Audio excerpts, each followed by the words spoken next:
I'm not trying to come across as ungrateful because with everything that's gone on in 2020 and as many challenges as there's been and as much bad news as there's been and as many things we've had to go without for in some cases extended periods of time this year, I'm certainly happy that baseball is back.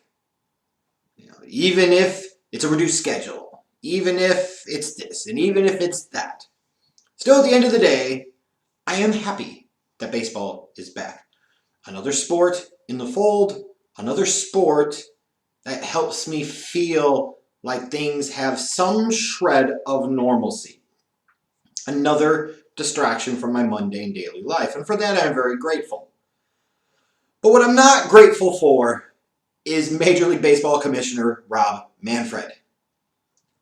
I just don't get it with this guy. And I just don't understand how anybody, and I think a lot of fans, and frankly probably a good portion of the media that aren't directly being paid by Major League Baseball, probably agree with the notion that he has not done a very good job. At times he's done a very poor job. And we're now getting to the point here where I really start to wonder why this guy continues to be the league's commissioner.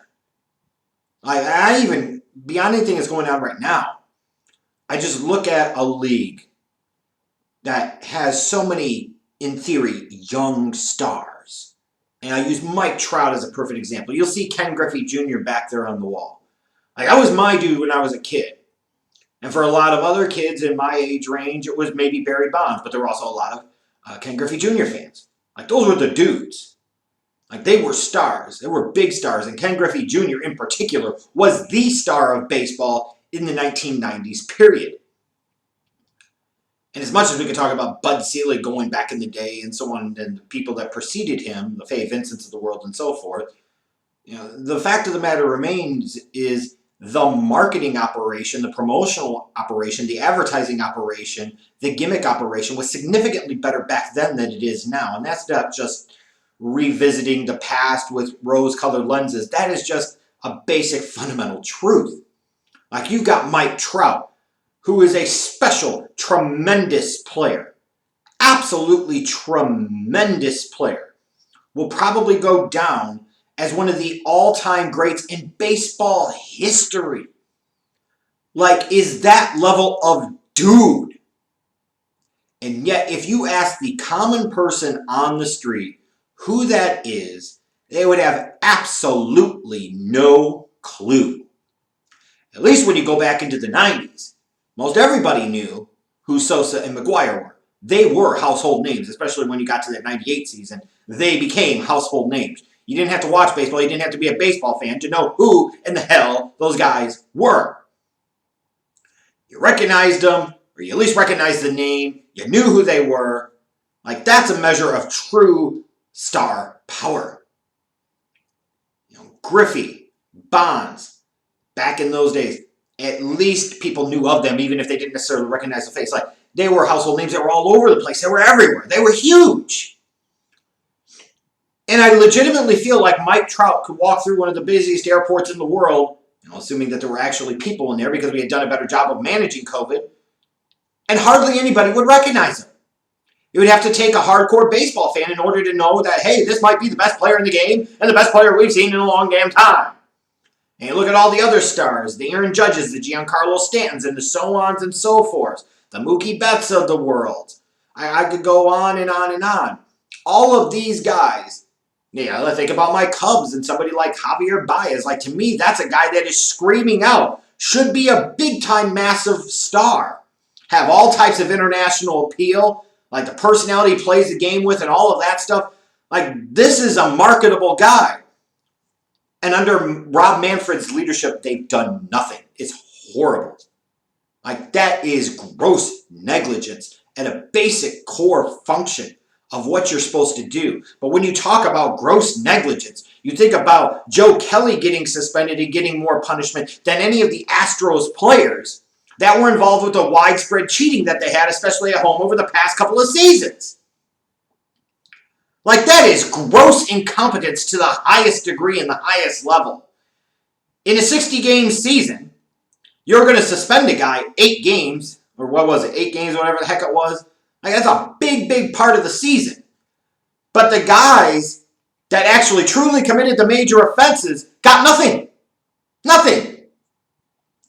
You'll suspend people for throwing the ball at somebody. You'll suspend people for a fight because you're sending a message. But when it comes to direct and blatant, widespread, systematic cheating in the game, you do nothing.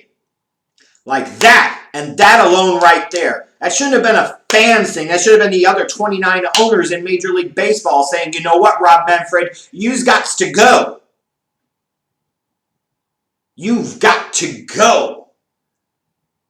But if that didn't do it, the way this whole situation's been handled with COVID in Major League Baseball should be another reason for Manfred to go. You know, because of his lack of leadership and his lack of ability to gain common ground and make the right trade-offs, baseball had to start at the end of July as opposed to potentially being able to start a couple of weeks earlier where they would have gotten a little bit more of the shine instead of just kind of being blended into the schmaz of the NBA and the National Hockey League and so forth. You know, typical Rob Manfred type of miscalculations and bullshit.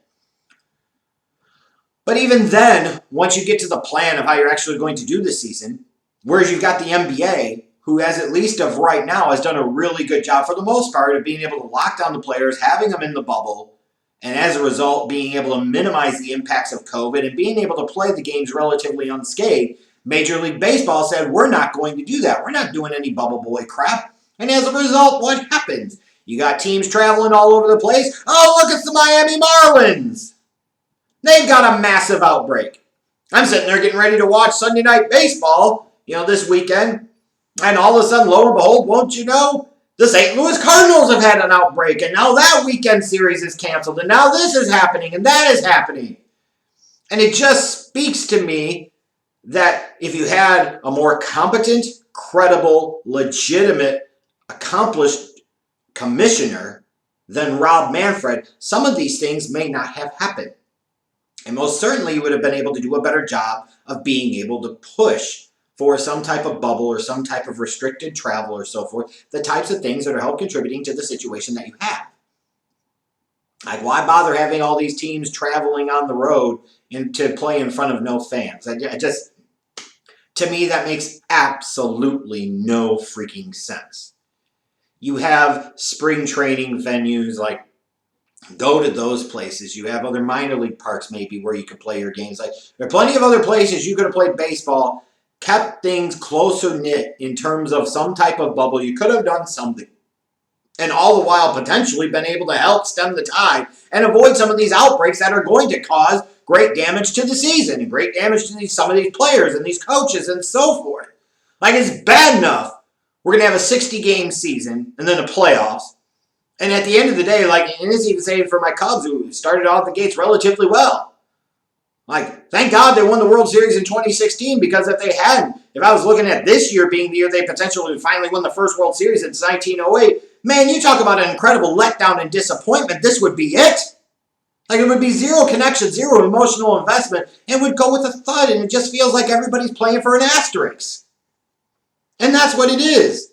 It's not just the Houston Asterisks as a team. The whole league right now just feels like one big asterisk, especially since you have multiple teams that are having cancel series and all this other stuff. And I just can't help but wonder if a lot of this is tied to the sheer incompetence of Rob Manfred. You got fewer games in than you should have had to because you couldn't get a deal done. Then when you did get a deal done, you got a deal done that led to teams traveling all over the place. Gee, I wonder how this could potentially go wrong. Punishing people that retaliate at the Astros more than the actual cheaters that were the Houston Astros, the lack of fundamental ability to market your game, and in particular, market your bright young stars. Like, I really worry about the health of baseball long term. Like, it's almost got kind of like a Fox News lean to it in this sense, is that their demographics skew very old. And while that is great for the here and now, and you can get by and survive, in the case of like a Fox News, thrive in some ways off of that 65 plus kind of that Social Security demographic, at some point in time, you have to replenish that audience with younger, newer folks, especially if you're trying to target, the key 18 to 49 demographics. But when you're talking about baseball, again, you talk about, I think the average age of a fan is 50-something plus. That's a problem. You got all these young kids, you got all these young guys that should be household names, and Bryce Harper ain't getting the damn job done for you. And even then, he shouldn't be the only one that gets some type of major recognition outside of the game itself. Like, it just seems like every key thing and every key decision that involves baseball, Rob Manfred gets wrong. And unfortunately now it is having some serious consequences on the 2020 season. So after this year, I just have to ask, like, is something going to happen here? Is something going to radically change? Is Rob Manfred going to be shown the door? Probably not. But it sure as heck feels like he should be, because he is a toolbox, period.